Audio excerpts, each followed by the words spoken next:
Ayan. Akins na. Lagi na lang ganito. Ayoko na. Sawa na ako talaga.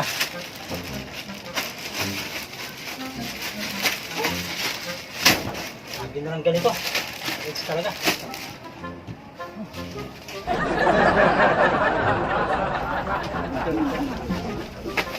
Bakit? Ano bang narinig kong ingay?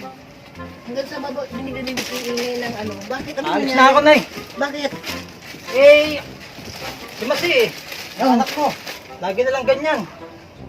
Pagkagaling ko sa trabaho, maghapon ako nasa kalsada, tapos pag uwi ko, ako pa rin magluluto. Ano ba naman yan? Bakit ganyan yun? Hindi mo malat tinuro magluto yung anak nyo.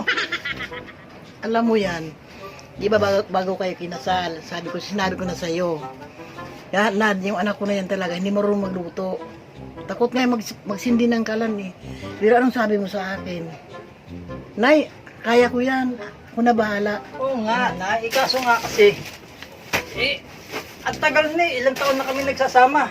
Hanggang ngayon pa naman, hindi pa rin marunong magluto. Kahit itlog na nga lang. Pag uwi ko sa bahay, itlog lang pala lulutuin ko. Hira na. Huwag ka na muna umalis, mag-usapan niyo mabuti. Nay, kailangan ko nang umalis.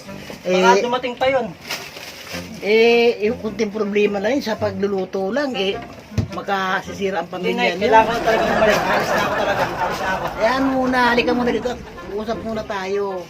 Kasi nga, parating na nga si Masay. Kailangan ko nang umalis. Alis na ako. Alis na ako. Saan ka naman pupunta? Kung aalis ka. Diyan lang naman ako pupunta sa laundry. Ito, mga labahan mo. Bilo mo, kagaling akong trabaho.